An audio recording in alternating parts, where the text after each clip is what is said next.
박근혜 전 대통령의 삼성동 자택 앞은 오늘도 친박 지지자들의 집회가 계속됐습니다. 집회 참가자들이 고성과 과격한 행동을 이어가면서 주변 주민들, 특히 등하교하는 초등학생들은 불편과 두려움을 호소하고 있습니다. 이런 와중에 박 전 대통령을 만나러 온 몇몇 손님들도 있었습니다.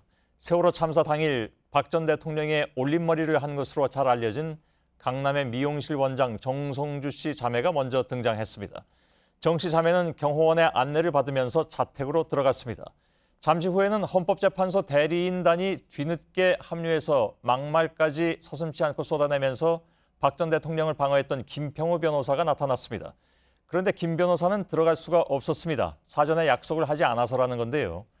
김평우 변호사가 왔다고 전해달라고도 했지만 결국 발길을 돌려야 했습니다. 미용실 원장의 프리패스와 대리인이었던 변호사에 대한 이른바 문전박대가 종일 화제가 됐습니다. 먼저 삼성동 박근혜 전 대통령 자택 앞을 연결해서 오늘 상황을 들어보겠습니다.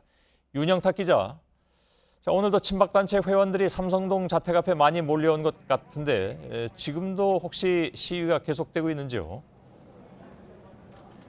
네, 밤이 깊어가고 있지만 이곳 박 전 대통령 자택 주변에는 아직 40명 정도의 집회 참가자들이 태극기와 함께 박 전 대통령의 탄핵을 반대한다는 등의 내용이 적힌 피켓을 들고 자리를 지키고 있습니다. 낮보단 좀 잠잠해지긴 했지만 낮에는 큰 소리로 노래를 부르기도 하고 고성이 오가기도 했습니다. 최대 100명이 넘는 인원들이 모였었는데 밤이 되면서 인원수가 줄어든 모습입니다. 예. 자, 자택 앞이 주택가여서 이렇게 연일 시위가 계속되면서 주민들 불만도 클 것 같습니다.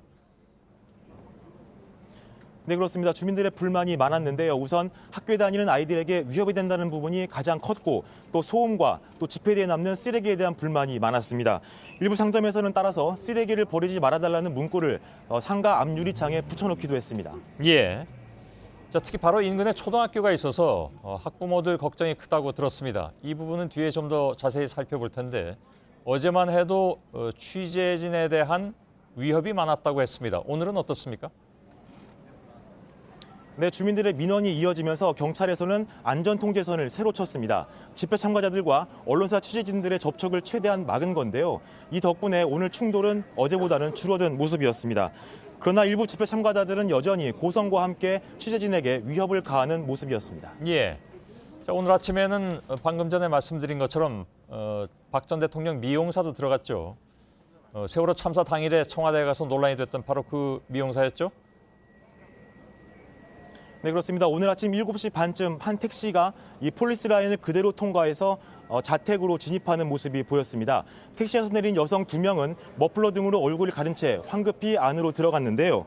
나중에 확인한 결과 세월호 참사 당시 박 전 대통령의 이른바 올림머리를 해줬던 정성주, 정매주 자매로 확인됐습니다.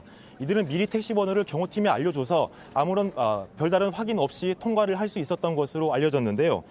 이들은 약 1시간가량 머물러 있었습니다. 발목을 삐었다는 이야기도 있어서 박 전 대통령이 7호차 외출을 하는 것 아니냐는 이야기가 현장을 중심으로 나왔었는데요. 박 전 대통령은 자택에서 하루 종일 있었던 것으로 알려졌습니다. 예. 자, 윤영탁 기자였습니다.